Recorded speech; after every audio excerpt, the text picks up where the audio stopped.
Welcome to Garden Delights. I'm Susan Howington, Family Consumer Science Agent with the Henry County Cooperative Extension, partnership with the University of Georgia. Today we're going to talk about corn, and I have a good recipe that I think you're going to like. And we're going to hear from Frank Hancock, our Agriculture and Natural Resource Agent. He's going to talk a little bit more about those tomatoes and how to graft those tomatoes, and hopefully this will be something you might want to try to see if they will grow. So we'll see you back in just a little bit on Garden Delights.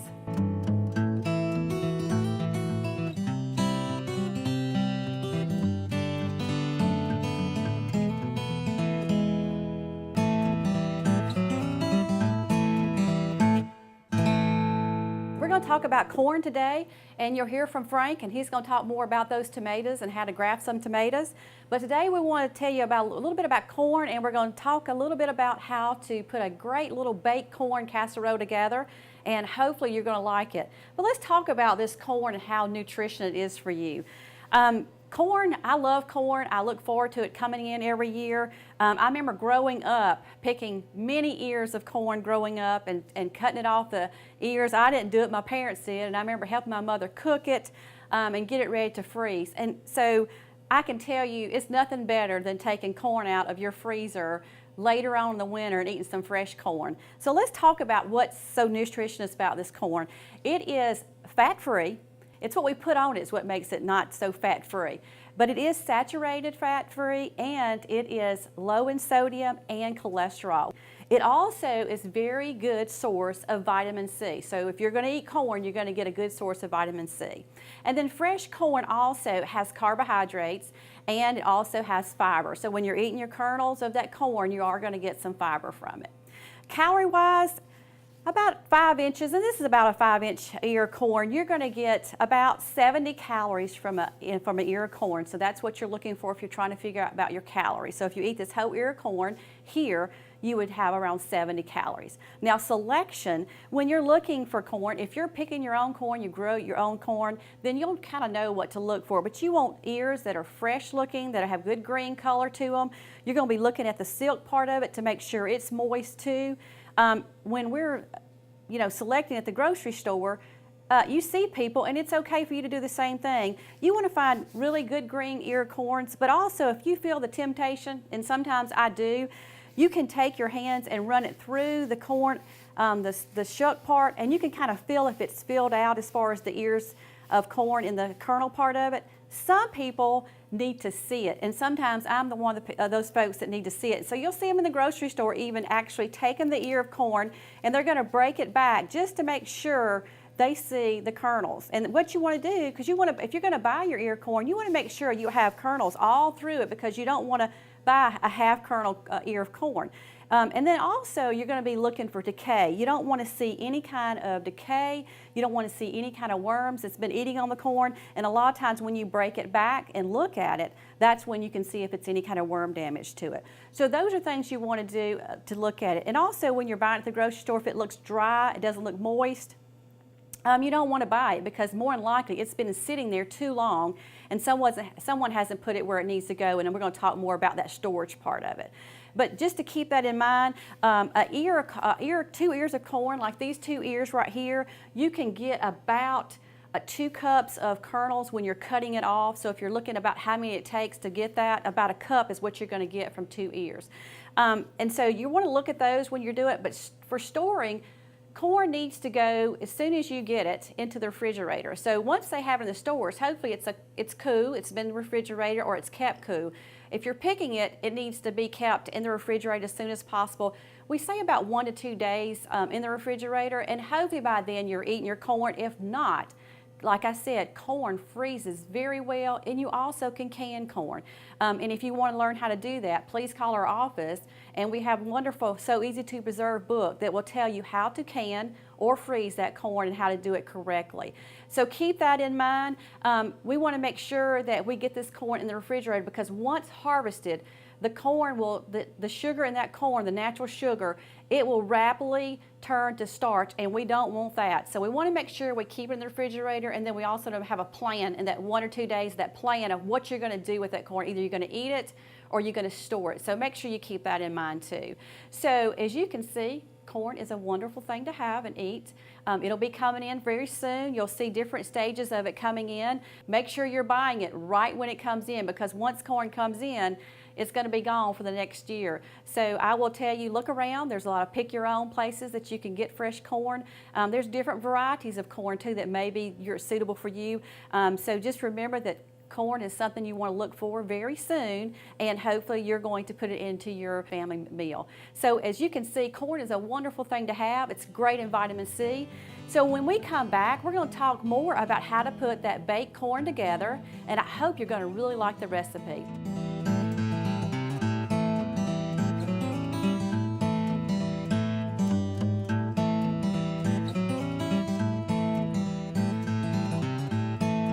Today we're going to talk about grafting tomato plants. We mentioned that in our last segment. I want to start by telling you grafting tomato plants is not easy, so you need to learn how to do it. It takes a little preparation. You got to get your plants planted at the right time, maybe stagger your scion plant over a week or so there, so that you can keep rootstock up to the same diameter. It's important that they be the same diameter. These plants I'm using here today are a little bit small. I'd like for them to be just a little bit larger, but this is what we got to work with. So we're just going to go through the basic steps of how you would graft a tomato plant. Now you might ask, why would we want to graft a tomato plant? Well, our reason for doing it is that we're looking for disease resistant. So we can get some rootstock. Maxifort is one of the ones that shows good disease resistant, adds a little vigor to the plant. And if we can get good disease resistant from our rootstock, then we can grow some of our heirloom tomatoes and not have to worry about all these diseases that they ultimately wind up getting before the season's over. So that is our purpose for doing this, is to come up with a more disease-resistant plant. Now, in the greenhouse industry, they do it to add vigor to the plant, to increase production. It will do all of those things, but from the homeowner standpoint, we're just looking at it from a disease-resistant standpoint. Now, I will say before we get started, you can buy tomato plants already grafted, and you may, some of you may want to try to learn how to do this, and some of you may prefer to buy some. They cost about twice as much as your normal tomato plant does, but it's for the added ease of growing them. These root stocks come from wild tomatoes. They don't make a good eating tomato, so they're just really just vigorous root stocks that are not subjected to some of the diseases that we have. So the first thing we'll do here, we've got our root stock in these two pots. I've got these two pots in a little tray here because once we graft these, any watering that we do is going to be bottom watering. So we're going to let the water come up through the pot. We're not going to do any more top watering after we get these plants grafted. Now you will find, if you do a little research on this, that there's all kind of angles that get talked about, 45-degree angles, 60-degree angles. There's several different ways that you can do this. What I'm going to do here is I'm just going to cut these plants off square, similar to what the people do in the Orient. And the reason I'm doing that is because as you get older, your eyesight's not as good, and I can't match up these little 45-degree angles as well as I would have been several years ago. So I'm just going to cut them off square, and we'll just see how they do that way. You can also splice them in several different ways. You can also join them together and keep both roots until it heals. But for our purposes today, we're just going to cut them off and graft them. So we'll use a little clip here that we ordered these from Johnny Seed that will put them together once we cut them and splice them. This is what's going to hold them together. So with that said, I'm going to put one of these clips on this plant right here, and I'm going to use this clip to give me my angle here to cut this off. So I'm just going to take my razor blade here, and I'm going to cut this plant off right here. And this is rootstock, so I'm not worried about that. That gets discarded.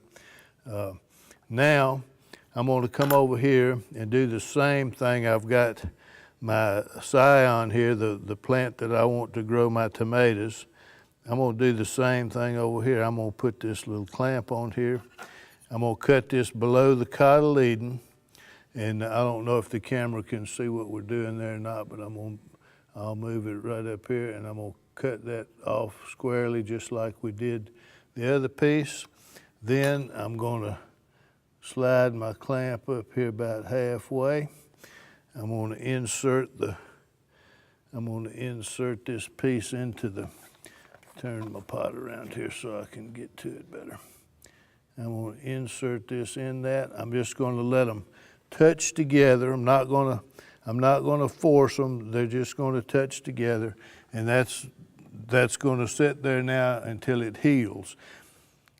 So you can see that the grafting part of it doesn't require a whole lot of expertise. It's the healing part that's going to take the expertise here when we get to that here in a minute. Let me go ahead and do this other one while we're doing it. And I'm just going to cut this off right across my marker there. I'll go over here to my other piece. I'll get below the cotyledon, and put my little clamp on there to guide it and get down just a little bit further. Now, one thing about grafted tomatoes is normally we tell you can plant a tomato and you can plant it deep, but these cannot be planted any deeper than the graft. If you plant it deeper than the graft, then you have defeated the whole purpose of what we're trying to accomplish here. So we're just going to push that together right there. Okay, and don't worry about them flopping around, because they do a little bit of that. We might get a little stake here and put in that.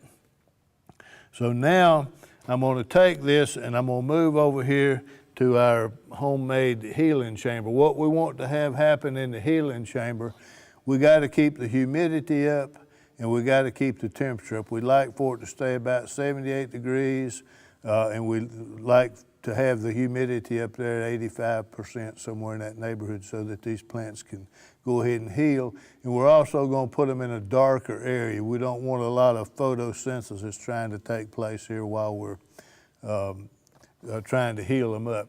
So I'm going to move these now over here to our little homemade healing chamber. Now what we've got here is a little heating pad to add some heat to what we're doing. Like I say, we want to keep the temperature up in the mid 70s. And I'm going to take, I've got one of these here that wants to lay over on me a little bit, which is not unusual, but I'm going to put a little piece of bamboo in here just to kind of help keep this one upright while it goes through the healing process.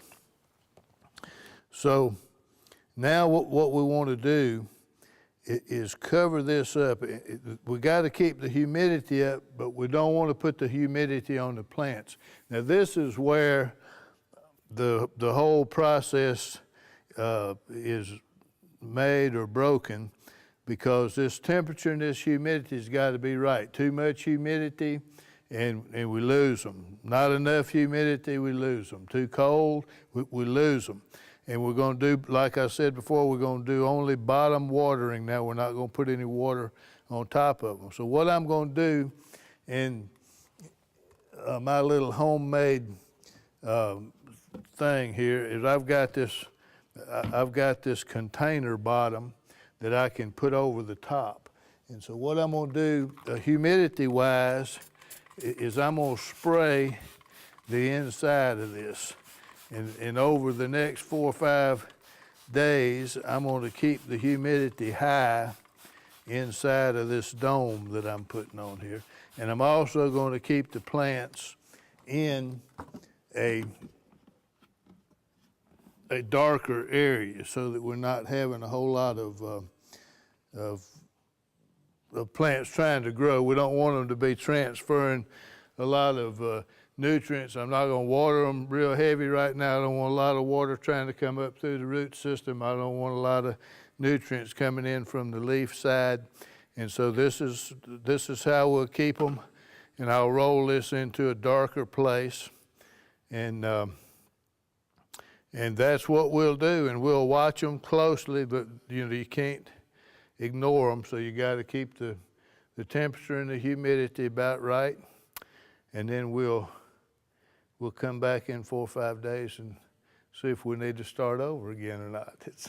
Don't be surprised if you want to try to do this. It's a pretty good project, but there is a learning curve that you're going to have to go through in order to be successful. So don't give up if you lose a plant or two while you're trying to learn how to do it.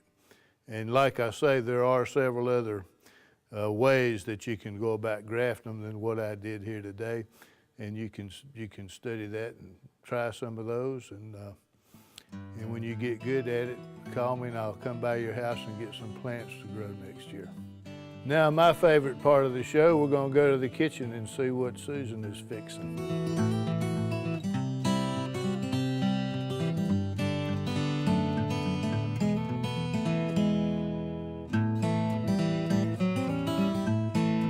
We're talking about corn today, and we're going to be putting together baked corn. And so we have it's really a simple recipe. It doesn't have a lot of ingredients, but it's to me, a really tasty corn. It kind of spunks it up just a little bit with a little zizz to it taste. And so I hope you're going to like it. And if you like cheese, you'll definitely like it. So the first thing we're going to do for the recipe, it calls for 2 eggs. So I'm going to go ahead and take those, and I'm going to break the eggs.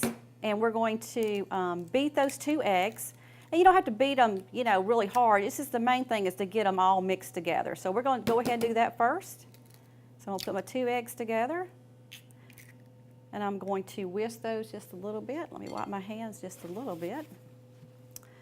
And I am going to whisk right over this big bowl because I'm going to end up putting them in the big bowl. So I'm just going to whisk those around because I really want them to be mixed up, because it'll say 2 eggs beaten, so we're just going to get those all beaten up, and those look pretty good. So what I'm going to do is I'm going to go ahead and dump this in the bowl because that's going to be our first thing we're going to do.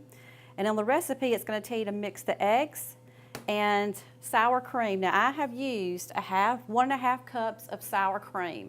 So you're going to mix the sour cream and the eggs together. So we're going to go ahead and do this. This is light sour cream. If you don't like sour cream, another option would be cream cheese. You could do this also in the place of the sour cream. And I am using the light sour cream, so if you want to, you can even try the fat-free if you're really trying to watch your weight too. So we're just going to kind of mix this. And this makes me think of butter. This recipe does not have any butter in it whatsoever. But just mixing this together makes me think of butter mixing into this sour cream. So we're just going to mix it really well and get it all incorporated together, the sour cream and the eggs. And I'm almost there where I want it to be. By the time I get it mixed up, you won't be able to tell that there's 2 eggs, but it is going to help it combine together and bind as it keeps it together when we bake it and everything. So we've got our 2 eggs mixed well in with our sour cream, and that's 2 eggs and 1.5 cups of sour cream. Now the other ingredients we're going to end up just putting all together. This is 2 cups of corn. You can use frozen, or like I talked about earlier, you could even cut the ears, take the ears of the corn and take the kernels off and have fresh corn. So when that fresh corn's coming in, you need about 2 cups. So this is about 2 cups of corn. Let's see if I can just use my spoon. So you're going to put that in with the other mixture of sour cream and eggs. And I'm just going to keep stacking. Now this is my favorite part too, is cheese. This is our, what we call, to me, one of my favorite cheeses. This is Monterey Jack, and it's going to say 2 cups of Monterey Jack. So, and this is shredded up Monterey Jack. So, you know, it's not just it has a little bit of taste to it, and I like Monterey Jack. And it also melts really well too, and it incorporates really well into the corn bake too. So we're going to put that in, and then also we're going to put, just to change it up a little bit, instead of the same old baked corn, we're going to add some salsa. Now this salsa right here is 4 ounces, but you could, if you don't like salsa, you could add 4 ounces of like the green chilies to give it some color and to give it some taste also. So we're going to put that in there also. And let's see if I can just move these over here. I'll put these eggs in one of these containers. And what I'm going to do is I'm going to stir this up. And the last thing that we have left is some cheddar cheese. Now it only takes a half of a cup of cheddar cheese, and the cheddar cheese is going to go on top. So it's going to give a little color. But the salsa, to me, just really adds to the corn. It just gives it a different little taste from the regular, just plain old baked corn. So if you're having company coming over and you want something different for them to try, this is a really good recipe. It's easy to make. You can put everything together ahead of time and then mix it up right before you get ready to bake, so it's ready fresh to go. And so you can see it already looks different from just the regular old corn. It has that little bit of tomato look to it. So we got the salsa that really adds the color to change the color also. So you're going to need to put this in some kind of dish, and we're choosing like a pie pan or some type of quiche dish, or like an 8x8 type pan is what you want to do. I always spray a little spray on the pans because I like easy cleanup, and anything that's going to come out fast where I don't have to wash as much is better for me. So it's already been sprayed a little bit. So I'm just going to put this casserole together. I'm going to mix it all together and make sure it's in this dish really even, because we want it to bake even. And I'm going to, once I get all this in here, I'm going to add the last part of that cheese. I'm going to wipe my hand just a little bit.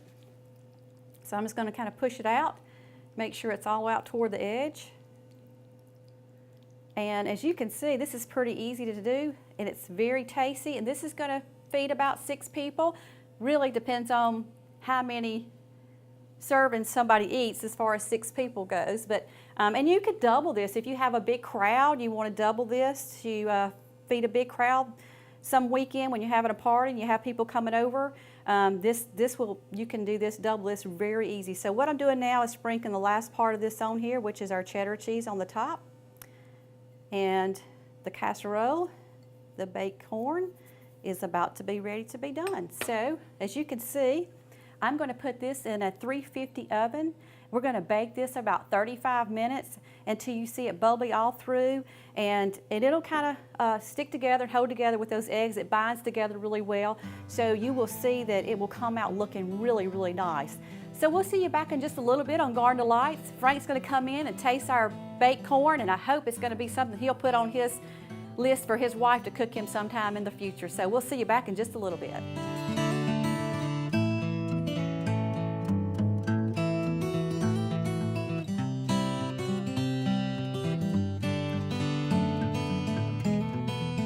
Welcome back to Garden of Lights. We have Frank with us, and we're going to be tasting that baked corn.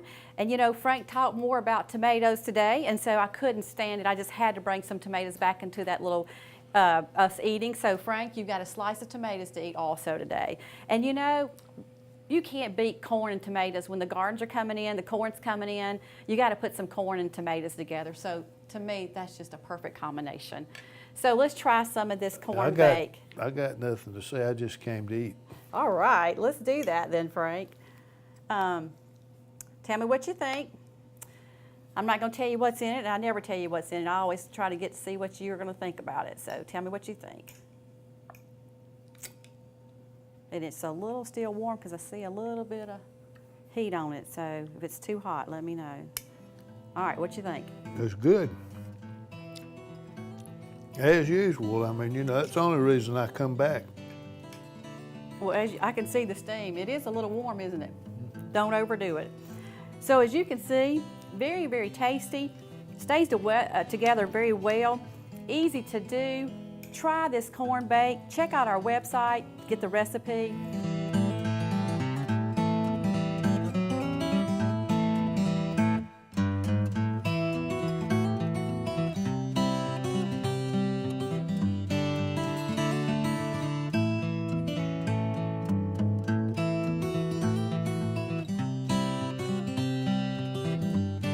I think it'll be something you want to put in your recipe file at home, and I know everybody's going to like it.